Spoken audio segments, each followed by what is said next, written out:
Halo, Assalamualaikum warahmatullahi wabarakatuh. Perkenalkan, nama saya Jian Fawwa Sabrina dengan nomor NIM 12 11 22 12 0003 dari Prodi Ilmu Komunikasi. Di sini saya akan menjawab soal ujian akhir semester dari mata kuliah Komunikasi Organisasi. Oke, baik. Soal yang pertama.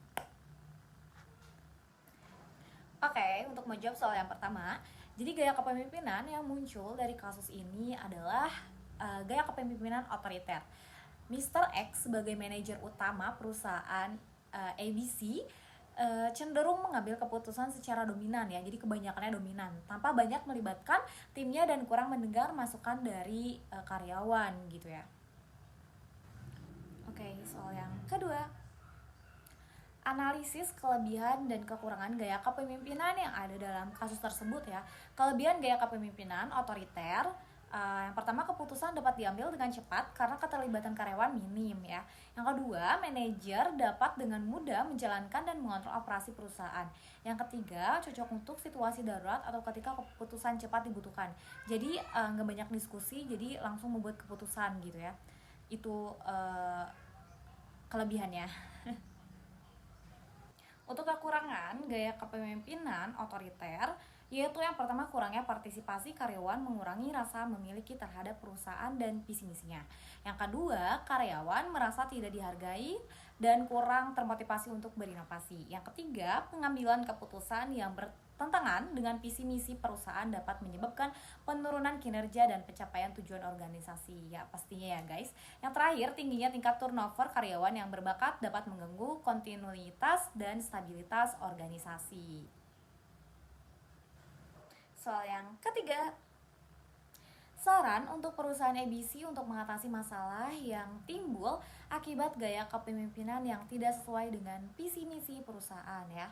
Yang pertama, sarannya mendorong adanya komunikasi dua arah yang aktif antara manajer dan karyawan sehingga masukan dan ide-ide karyawan dapat didengar dan dihargai. Terus yang kedua, membentuk tim kerja lintas departemen untuk memastikan kolaborasi dan kerjasama dalam pengambilan keputusan yang strategis. Yang terakhir, menetapkan mekanisme umpan balik secara teratur untuk mengukur tingkat kepuasan dan semangat kerja karyawan. Soal yang keempat, peran komunikasi dalam memperbaiki ketidakcocokan antara gaya kepemimpinan dan visi misi perusahaan adalah sebagai jembatan antara manajemen dan karyawan. Dengan komunikasi yang baik, manajemen dapat mendengarkan aspirasi, ide, dan masukan karyawan. Komunikasi yang efektif juga membantu menyampaikan visi misi perusahaan dengan jelas kepada seluruh tim, sehingga setiap karyawan memiliki pemahaman yang sama dan merasa termotivasi untuk berkontribusi. Soal yang kelima, manajer dapat meningkatkan partisipasi karyawan dalam pengambilan keputusan yang strategis. Yang pertama, dengan cara melibatkan karyawan dalam rapat-rapat strategis dan memberi mereka kesempatan untuk berbicara dan berkontribusi. Yang kedua, membentuk kelompok kerja atau tim proyek yang melibatkan berbagai tingkatan karyawan, sehingga ide-ide baru dapat berkembang dari berbagai perspektif. Yang terakhir, menerapkan sistem insentif atau penghargaan untuk ide-ide yang berhasil diimplementasikan. Soal yang keenam, keterlibatan karyawan dalam proses pengambilan keputusan dapat meningkatkan motivasi dan semangat kerja mereka karena mereka merasa dihargai dan memiliki peran aktif dalam mengembangkan perusahaan. Dengan cara ini juga menciptakan rasa tanggung jawab terhadap hasil dan kinerja organisasi.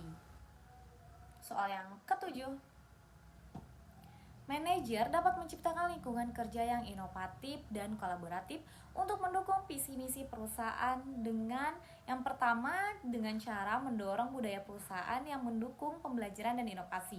Yang kedua, memberikan ruang dan waktu bagi karyawan untuk berkolaborasi dan berbagi ide. Yang ketiga, menyediakan sumber daya dan dukungan yang dibutuhkan untuk pengembangan solusi teknologi yang cerdas dan berkelanjutan.